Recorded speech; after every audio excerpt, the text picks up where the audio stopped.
Join me now, president of Citizens United and former deputy campaign manager to the Donald Trump 2016 presidential campaign, David Bossie. David, what's your reaction to all this? Because as I mentioned in my introduction, the left and the media were telling us that Biden was this great uniter, that he was going to fix foreign policy. The guy can't even get a call back. Total disrespect by North Korea. Total and complete disrespect for Joe Biden and his foreign policy team. You're exactly right. They all, for the last 4 years, attacked Donald Trump and his foreign policy when he had one success after another. Joe Biden can't even walk into the press room of the White House and take questions from the media. But Donald Trump walked by himself into North Korea. I mean, this is a difference in leadership, and Pyongyang understands that. They understand strength and they understand leadership, and that's what Donald Trump just oozed. They knew not to mess with President Trump. They are going to push this soft foreign policy team around until it becomes a point where military intervention, and it's very, it's very scary. Over 4 years, we got away from the never-ending wars, and it looks like Joe Biden just wants to open those doors again. Yeah. And so, again, I just remember how critical many were when Trump met with Kim Jong-un. They took real big issue with it. Like, obviously, Kim Jong-un is a bad actor. He's a dictator. North Korea is a threat. But at the end of the day, like, you have to meet with these dictators. The effort to denuclearize North Korea hasn't ended. Like, that's still a dream of the U.S. Like, we would love that, but you can't do that if you can't even talk to somebody. And so, yeah, like, the Trump administration wasn't able to accomplish that, but they were working on it and they made big efforts.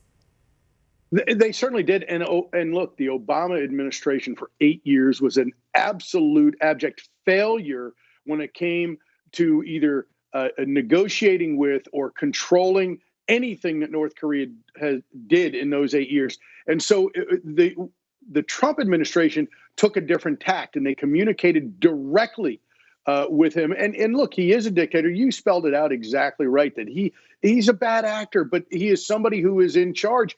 And until that changes, the American foreign policy has to deal with him. American foreign policy advisors have to deal with him and the family. And so we're going to see them, I think, be very aggressive, very forward-leaning, because they want to see how much they can get away with. Under Donald Trump, they knew they couldn't get away with anything at all. Absolutely. And what does it say that Pyongyang won't even recognize Biden as the president of the United States?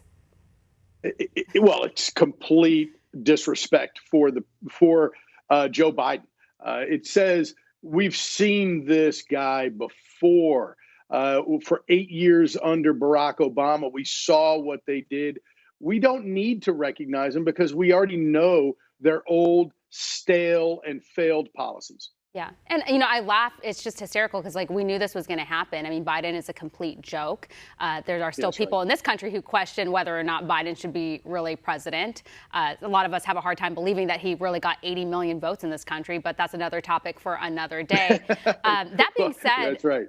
Biden has been hiding in the bunker at the White House, and apparently he's now going to hold his first press conference on March 25th. March 25th.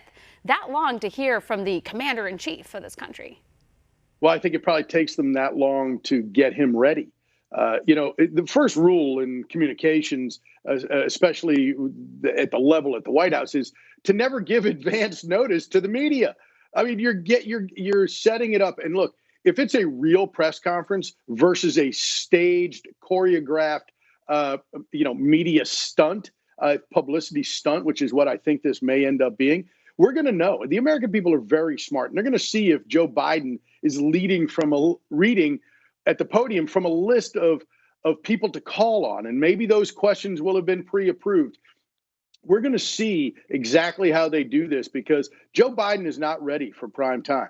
He is not ready to answer questions in just a wild, open press conference, which is what the American people expect and deserve from their president. All of the policies that he's been pushing, the executive orders, what Congress has been scheming, the Democrats for that matter. I feel like he owes people, at least some answers to their questions. And we have a lot of questions. I mean, they've been moving really fast. And so, yeah, it's outrageous that he's been hiding for so long. And as you pointed out, there's a lot of reasons for that. I'm not surprised by it because they hit him the entire campaign. And as you pointed out, he's a walking gaffe machine. And it is really disturbing that we have a president that can't be candid, can't take questions. And again, it's a sign of weakness. And this is, you have to wonder what the foreign adversaries and leaders around the world think about Biden. Well, no question. And they're going to be watching. Those very people are going to be watching. The folks in Pyongyang, they're going to be watching this press conference to see exactly how Joe Biden handles it. 64 days into his presidency is going to be the first time he takes questions from the media. It's the longest a new president has gone in over 100 years. I don't think the American people understand how long that is, really. Donald Trump used to take questions on his way to the helicopter and on his way back from the helicopter and on Air Force One and at events and in the Oval Office where these, members of the media pool would just yell questions to him, and he would take them until they were tired. Donald Trump was the most accessible president to ask questions of, and Joe Biden is the least accessible. And I think we're going to see if this is a publicity stunt or not, because we're going to be watching. And if the mainstream media doesn't ask very tough questions about inflation and raising our taxes and the budget deficit that we're just spending money hand over fist. If they don't ask questions about the border crisis, the immigration crisis that he caused by his words, if they don't ask him about whether or not he's going to grant immunity to these people and have mass amnesty, which is going to go from crisis to emergency overnight. You're going to see a swell of people. The Mexican government, which was using their military to stop these people from coming to the border, they wouldn't even get there under the Trump administration. Now they're just pouring through. This is a disaster. It's a humanitarian crisis that the Biden administration, that Joe Biden himself caused. It's all on his hands, and he needs to answer questions. So we're going to see what the press does, next Thursday, but it's going to be very telling about the bias in the media as well as the Biden presidency. You're saying the crisis at the border might turn into an emergency. I would argue that it already is an emergency. They're going to send FEMA out there. They don't send FEMA to challenges. You know what I mean? No. So their actions speak louder. Emergency Management. That's right. It's called the Federal Emergency Management Agency for a reason. You're exactly right. And all I'm saying is that whatever level you want to call it today, it's going to get exponentially worse if Joe Biden and AOC and Kamala Harris and this left wing that has a tight grip on this administration, if they are moving towards mass amnesty of whoever is in this country at the time of the amnesty, you are going to see a crushing wave.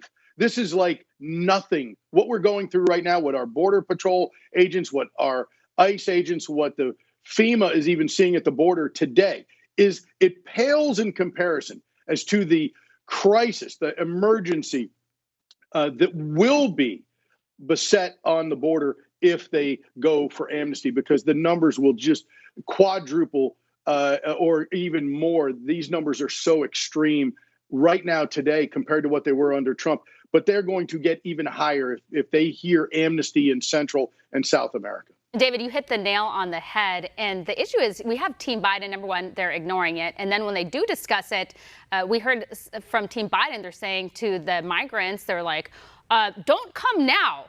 Like, you can come later, but like, don't come now. That's like a bouncer at a concert saying, like, you can't break into the concert right now, but you can like do it later. I mean, what type of signal and message are they sending to Latin America or those who want to come here illegally? I mean, actually, people are coming from all over the world, we're learning. And in fact, they found terrorists in some of the, some of the groups. Border Patrol identified terrorists. And I read an article because McCarthy had talked about it. And all these news sites were saying it was like fake news and he was making stuff up. Oh, but then Axios ended up doing a report that it was actually true. Right. And Axios is not any sort of, conservative news site or, fake news or something like that. I mean, maybe they are fake news, but like the fact that Axios is admitting that happened. I mean, a lot of people have egg on their face today. There's no question. And so the Biden administration is pathetic. You look at what he did with George Stephanopoulos. George Stephanopoulos gave him, the president, an opportunity to say strongly to not come to the border, to not attempt to cross over because you will be stopped and sent back. He did not do that. He gave a wishy-washy, very, very muddled answer to George Stephanopoulos. And that's because for the entire campaign, for the transition, and for the first 50 plus days of this administration, they've opened the floodgates. They believe in open borders. Their language, their policies, reversing